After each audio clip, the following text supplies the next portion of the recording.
Hai kawan-kawan perempuan, jumpa lagi di podcast Kesandung Kawin. Bersama saya Wita Wibisono. Dan saya Chandra Widanarko yang akan mengantar cerita tentang perkawinan, pasangan, dan perempuan. Oke, ini ada cerita narasumber seorang perempuan yang dia curhat tentang kebaikan pasangannya. Aneh kan? Tapi dia serius. Banyak yang curhat mengenai keburukan. Kali ini kebaikan. Jadi gini, suaminya itu sayang banget sama dia. Jadi kalau misalnya pulang kantor, ya mereka berdua sama-sama bekerja. Terus kalau pulang tuh suami itu pasti bawain apa gitu. Lo kayak ini tau nggak, lo kayak kucing kalau bawa hadiah. Iya. Kucing kan suka selalu kalau pulang bawa hadiah, bawa kecoa, Burung, cicak, biawak, bawa apa aja. Nah dia selalu bawa sesuatu. Terutama kalau misalnya suaminya tuh lagi ada sebuah acara yang ada makanan, dia tahu bahwa makanan itu istrinya suka banget. Jadi dia bawain, jadi dia nggak makan itu. Walaupun dari acara itu, jadi masa jarang kan laki kan bawa pulang makanan di sebuah itu acara. kan Kita kan segini, lucu kalau laki nih. gue juga cuma keripik. Iya, ya. Bawain pulang keripik abang-abang pinggir jalan. Anyway, terus Udah lama tuh gue nggak makan keripik itu tuh. yang suka bawain gue keripik abang-abang pinggir jalan itu cuma suami gue. Lo. Ya, itu enak banget sih. Karena itu my favorite jajanan. Anyway, terus Nah, terus dia selalu bawa makanan itu niat. Sampai suatu hari itu suaminya pulang bawa makanan yang sangat dia suka, dan dia tahu suaminya suka banget sama makanan itu, tapi suaminya nggak makan sama sekali. ngeliatin istri. Dibawa, dikasihin. Nih kamu mau nggak kita bagi yuk? Nah kamu aja, kamu kan suka banget. Kan kamu juga suka. Iya aku suka, tapi nggak banget. Dia bilang gitu. Kamu yang suka begitu. Dia nangis. Si narasumber ini nangis. Terus dia bilang gini, please jangan terlalu baik sama aku, karena aku bingung. Jadi dia ngerasa gini, lo tuh begitu baikin sama gue, lo berkorbannya sampai kayak gitu banget.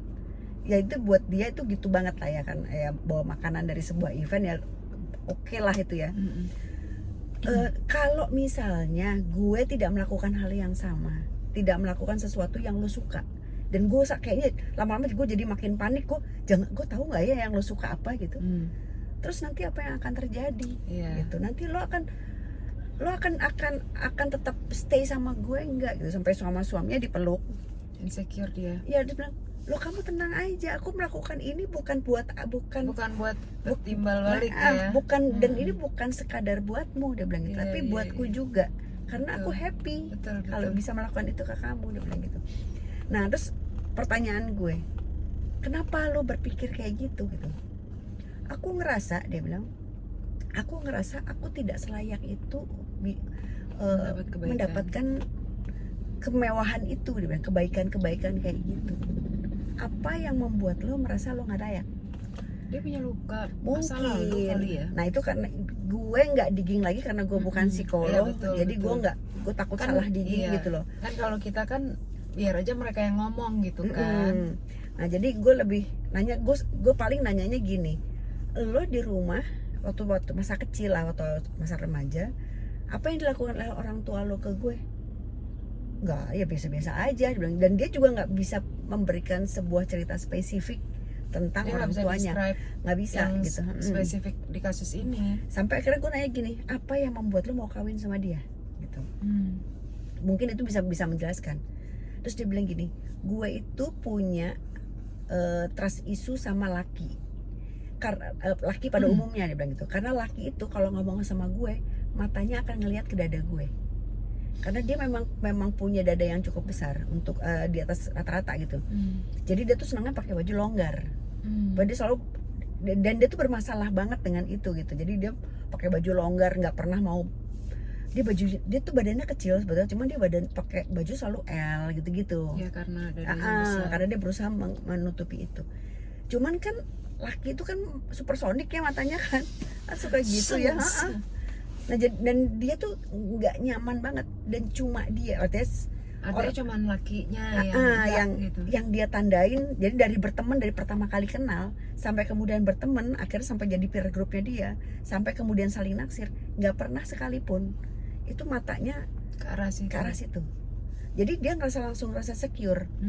Nah, di saat yang bersamaan pada orang yang dia secure itu, dia jadi nggak secure karena orang itu sangat secure. Nah, gitu. Gimana sih?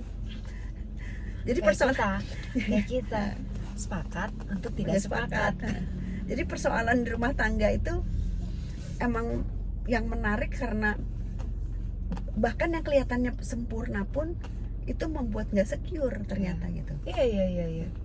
Ya karena dia punya background insecurity dirinya dia kan. Iya. Sebenarnya kan karena itu. Ya, itu dibicarain nggak sama lakinya? Bicarain. Sampai dari awal dibicarain nggak mengenai bahwa dengan lo doang nih suamiku, gue merasa secure karena dulu lo nggak seperti bilang dia. Yang penting kan lakinya udah tahu. Bilang. Karena mereka berdua tuh hubungannya kalau dari ceritanya gitu, hubungannya tuh yang emang pertemanan karena berawal dari berteman kan.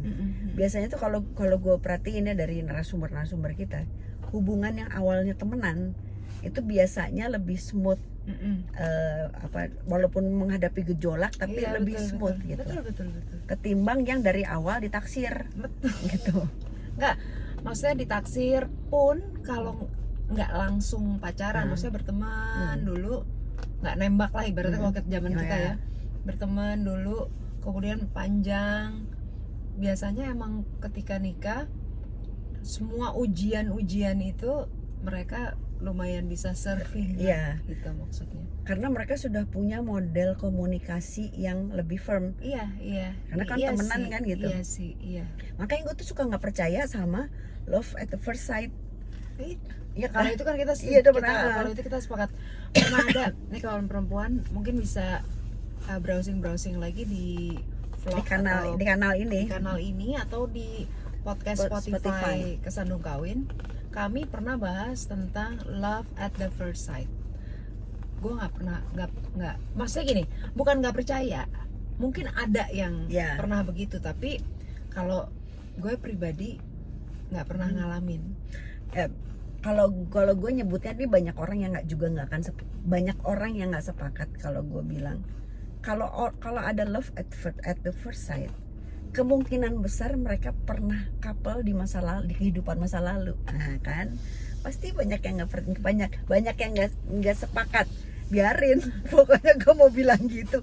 Sehingga gue pernah ngobrol sama dulu dijulukinnya Dr. Soul, ada namanya Mbak Shinta.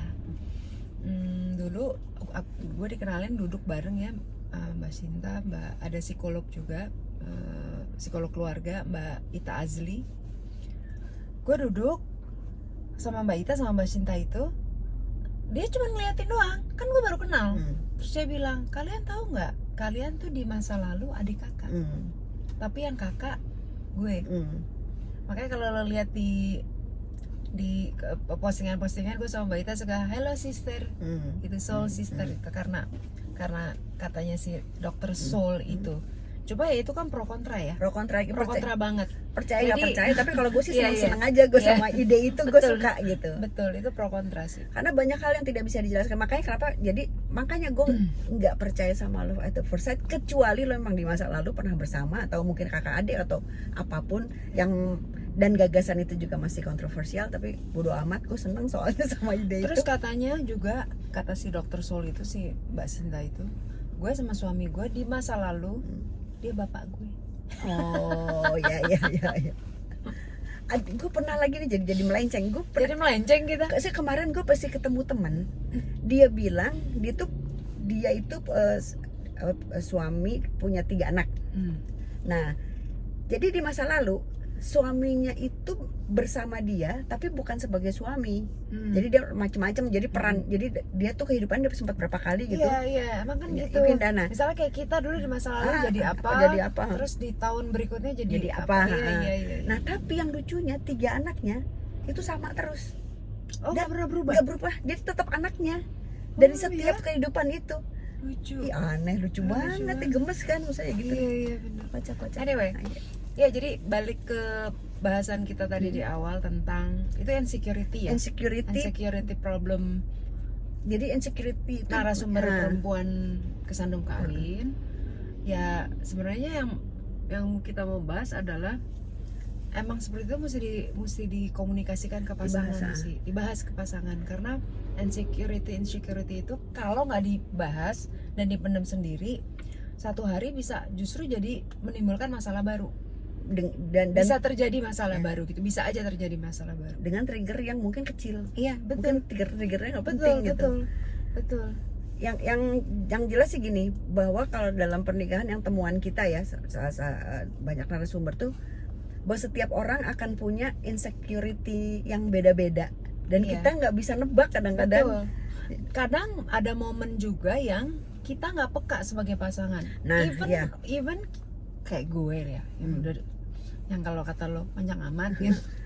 Dia perkawinannya panjangnya kayak perjuangan, tau gak? Tiada apa? Ini dalam rangka 17 Agustus tahun 45. Perjuangan banget. Ya makanya maksudnya sepanjang itu pun kalau orang bilang dia udah lancar, enggak juga. Jadi ada momen insecurity gue yang gue nggak komunikasikan sama pasangan karena masing-masing kesibukan segala macem. Akhirnya satu hari bisa jadi trigger, kemudian pecah. Kadang-kadang dianggap as is doang kan? Iya, karena dianggap karena dianggap as is aja. Gitu. Ya udah, intinya adalah komunikasikan insecurity kita kepada pasangan. Dan juga jangan-jangan pasangan juga insecure sama kita yang betul. kita nggak tahu. Kadang-kadang kita tahu tapi di dalam hati kecil tahu, tapi kita mikirnya gini, masa sih gitu. Iya benar, ya kan? Masa sih? Padahal tanyain aja, nggak apa-apa. Coba ditanyain. Namanya juga pasangan. Dan itu pentingnya sebenarnya, emang kita udah bahas berkali-kali, pentingnya mereview hubungan.